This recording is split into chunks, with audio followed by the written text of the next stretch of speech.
Real world के मुअज़्ज़िज़ दोस्तों, मैं हूं माजिद मलिक और आप तमाम देखने और सुनने वालों को अस्सलाम वालेकुम। प्यारे दोस्तों, अल्लाह रब्बुल इज़्ज़त सबसे अजीम और सबसे बड़ा है। इस दुनिया में कोई अल्लाह की हमसरी का और बराबरी का दावा कर ही नहीं सकता। अब आप खुद अंदाजा लगाइए कि अल्लाह ताला के साथ दुश्मनी कौन कर सकता है। और अल्लाह जो हर चीज पर कादिर है, इसका कोई दुश्मन तो तब हो जब कोई अपने आप को इसका मुकाबिल समझे।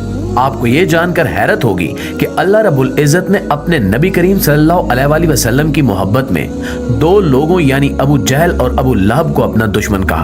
इन दो लोगों को जिन्हें अल्लाह ने खुद पैदा किया, इनसे अल्लाह रब्बुल इज़्ज़त ने खुद दुश्मनी की, क्योंकि वो नबी करीम सल्लल्लाहु अलैहि वसल्लम को झुठलाते थे। इससे हम अंदाजा कर सकते हैं कि इन दो लोगों पर किस तरह का अजाब नाजिल होगा और इन दो लोगों के साथ अल्लाह रब्बुल इज़्ज़त की दुश्मनी का आलम क्या होगा। आज हम अल्लाह के एक ऐसे ही दुश्मन को डिस्कस करने जा रहे हैं जिसका नाम इस्लामी तारीख में अबू जहल के नाम से मशहूर व मारूफ है।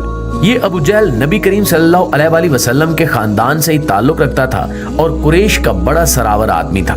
इसका असल नाम अमरू बिन हशाम था और इसे कुरैश फकर से अबुल हुक्म कहते थे। इसी अबू जहल की कब्र को अल्लाह रब्बुल इज़्ज़त ने इबरत का सामान बना दिया और अबू जहल की कब्र के बारे में एक ऐसी खबर सुनने को आई है जिसे सुनकर रूह कांप जाती है। नाज़रीन, अबू जहल उमर बिन हशाम कुरैश का वो आदमी था जिसकी अकल और हिकमत की वजह से लोग इसे हिकमत का बाप कहते थे और इसकी दूर अंदेशी और अकल पे निहायत यकीन रखते थे। इसी वजह से लोगों ने इसे अबुल हकम यानी हिकमत के बाप का लक़ब दिया था। नबी करीम सल्लल्लाहु अलैहि वसल्लम ने इस शख्स को इस्लाम के साथ खुली दुश्मनी की वजह से अबू जहल का खिताब दिया। इसकी वजह यह है कि अबू जहल जानता था कि इस्लाम सच्चा मजहब है और नबी करीम सल्लल्लाहु अलैहि वसल्लम अल्लाह रब्बुल इज़्ज़त के सच्चे रसूल हैं। इसके बावजूद ये शख्स सिर्फ और सिर्फ अपनी जाती अना की वजह से नबी करीम सल्लल्लाहु अलैहि वसल्लम के साथ दुश्मनी किया करता था। अबू जहल ने कई मौकों पे अपने दोस्तों, जिनमें उमैर बिन वहब और सफ़वान बिन उमैया शामिल हैं, इनके सामने बरमला कहा कि मैं जानता हूँ कि मोहम्मद सच्चे हैं और मैं ये भी जानता हूँ कि वो जो दीन लेकर आए हैं वो सच्चा दीन है।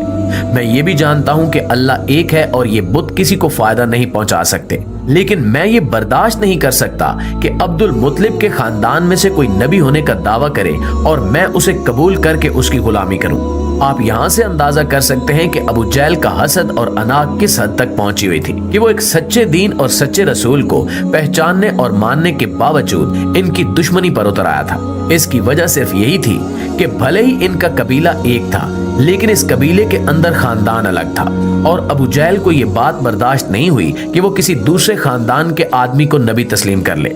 हम आपको बताते चलें कि कबीला कुरैश एक बहुत बड़ा कबीला था और इस कबीले के अंदर और भी छोटे छोटे कबाइल मौजूद थे जो अलग अलग खानदानों की बुनियाद पर बने हुए थे। नबी करीम सल्लल्लाहु अलैहि वसल्लम का खानदान बनी मनाफ का खानदान था, जबकि अबू जहल बनु मखजूम के खानदान से ताल्लुक रखता था। ये सब लोग एक ही बाप के औलाद थे। खुद अबू जहल का शजरा नसब 7वीं पुश्त में जाकर नबी करीम सल्लल्लाहु अलैहि वसल्लम के शजरा नसब में मरा बिन काब से जा मिलता है। इसके बावजूद अबू जहल ने इस्लाम दुश्मनी में कोई कसर नहीं छोड़ी। हालांकि बनु मखजूम के और बड़े बड़े नामों ने नबी करीम सल्लल्लाहु अलैहि वसल्लम की इताअत कबूल की और इस्लाम की खिदमत की। अबू जहल की इस दुश्मनी को हम आजकल की जुबान में ये कह सकते हैं कि ये शरीके की जलन थी। इसकी वजह से अबू जहल ने इस्लाम दुश्मनी में कोई कसर नहीं छोड़ी। अबू जहल ही वो शख्स था जिसने नबी करीम सल्लल्लाहु अलैहि वसल्लम का हिजरत के मौके पर नौजुबिल्लाह कत्ल का प्लान बनाया था। यही वो शख्स था जिसकी वजह से कुरैश इस कदर घिनौने जुर्म पे इकट्ठे हो गए थे और नबी करीम सल्लल्लाहु अलैहि वसल्लम को नौजुबिल्लाह कत्ल करने के लिए इनके घर का मुहासरा कर चुके थे। अबू जहल इस्लाम कबूल करने वाले लोगों को तरह तरह की अजियतें दिया करता था। अबू जहल ने इस्लाम दुश्मनी में बाकायदा एक ग्रुप बना रखा था जिसमें इस्लाम कबूल करने वाले लोगों को अजियतें देने के लिए बाकायदा प्लानिंग की जाती थी। वहाँ तरह तरह की ऐसी अजियतों पर गौर किया जाता था कि जिनसे इस्लाम कबूल करने वाले इस्लाम को छोड़ दें। नाज़रीन, जब मुसलमानों ने मक्का से हिजरत करके मदीना में अपना ठिकाना बना लिया तो अबू जहल को इस बात से बहुत तकलीफ हुई। उसने साफ साफ कहा कि ये मुसलमान जो हमारे हाथ से बचकर मदीना पहुंच गए हैं और मदीना के अंसार लोगों ने इन्हें पनाह दे रखी है, ये मुसलमान एक दिन हमारे लिए ताकत हासिल करके बहुत बड़े नुकसान का सबब बनेंगे। इसलिए ये जरूरी है कि इन मुसलमानों पर लश्कर कुशी की जाए और इन्हें तबाह बर्बाद कर दिया जाए। अबू जहल इस प्रोपेगेंडे के बावजूद इतना कामयाब नहीं हुआ था कि मक्का के लोग इसके कहने पर मुसलमानों पर लश्कर कशी कर दें। दूसरी बड़ी वजह यह थी कि मुसलमानों में तकरीबन हर बड़े खानदान के लोग भी शामिल हो चुके थे और अपने ही लोगों के ऊपर हमला करना कुरैश की गैरत गवारा नहीं कर रही थी।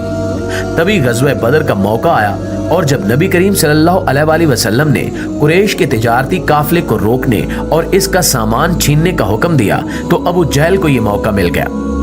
उस तिजारती काफिले का सरबराह खुद अबू जहल ही था और जब इसे इत्तला मिली कि मुसलमान इसकी राह में इसे रोकने और कैदी बनाने का प्रोग्राम रखते हैं तो उसने अपने उस काफिले को एक निहायती शॉर्टकट लेकिन बहुत खतरनाक रास्ते से तेजी से चलाते हुए मक्का पहुंचा दिया। इसके साथ ही अपने आगे आगे एक शख्स को भी दौड़ा दिया जो मक्का वालों को जाकर बस इतनी इत्तला दे दे कि मुसलमान तुम्हारा माल लूटने वाले हैं।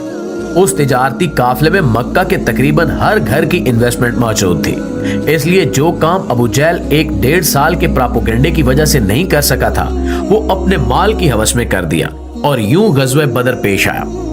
अबू जहल को गज़वे बदर में 2 कमसिन सहाबियों जिनकी उम्र 15 या 16 साल थी और वो दोनों आपस में सगे भाई थे, उन्होंने कत्ल किया। इन दोनों सहाबियों का नाम मऊज़ बिन अफरा रज़ी अल्लाह ताला अन्हु और मुआज़ बिन अफरा रज़ी अल्लाह ताला अन्हु है। अबू जहल को मैदान जंग में जंग खत्म होने के बाद ढूंढना मुश्किल हो गया था, अलबत्ता ये कन्फर्म था कि वो मारा जा चुका है। फिर नबी करीम सल्लल्लाहु अलैहि वसल्लम ने वही की मदद से उस जगह की निशानदेही फरमाई कि जहां पे अबू जहल का जिस्म मौजूद था। नबी करीम सल्लल्लाहु अलैहि वसल्लम के हुक्म पर अबू जहल के जिस्म को वहीं पर मौजूद एक पुराने और खुश्क कुएं में फेंक दिया गया जहां पे लोग अपना कूड़ा करकट फेंका करते थे और उस कुएं को पत्थरों से भरकर ढक दिया गया। वही कुआं आज भी अबू जहल की कब्र है। नाज़रीन, हाल ही में एक व्लॉगर ने जब अबू जहल की कब्र पर जाकर वीडियो बनाना शुरू की तो उसने नोट किया कि इसमें से बहुत ही गंदी और मकरूह बदबू आ रही है। हालांकि अब तो वहां लोग कूड़ा करकट भी नहीं फेंकते। आप स्क्रीन में दिखाई जाने वाली वीडियो में देख सकते हैं कि वो मुसलमान जो अबू जहल की कब्र देखने जाते हैं वो वहां जाकर इस पर लानते भेज रहे हैं और इसकी कब्र को ठोकरें मार रहे हैं। इस शख्स ने नबी करीम सल्लल्लाहु अलैहि वसल्लम की अंधी दुश्मनी में दुनिया भर की जिल्लत और रुसवाई अपना मुकद्दर कर ली। वो शख्स जिसे लोग अबुल हिकम कहा करते थे और हिकमत का बाप समझते थे, वो अबू जहल बन गया और जिहालत का सरदार और जिहालत का बाप कहलाया। प्यारे साथियों, अबू जहल को कत्ल हुए 1400 साल से ज्यादा का अरसा गुजर चुका है। इसके बावजूद आज भी वो जिस जगह पर दफन किया गया था वहां से इस कदर गंदी और मकरूह बदबू आती है। अल्लाह रब्बुल इज़्ज़त ने इस बदबू के जरिए इसे दुनिया भर में हमेशा के लिए निशाने इबरत बना दिया है। शहदा की कब्रों से खुशबुएं आती हैं, जबकि अल्लाह के दुश्मनों की कब्र से बदबू आती है और लोगों को इल्म हो जाता है कि यहाँ पे अल्लाह का दुश्मन दफन है।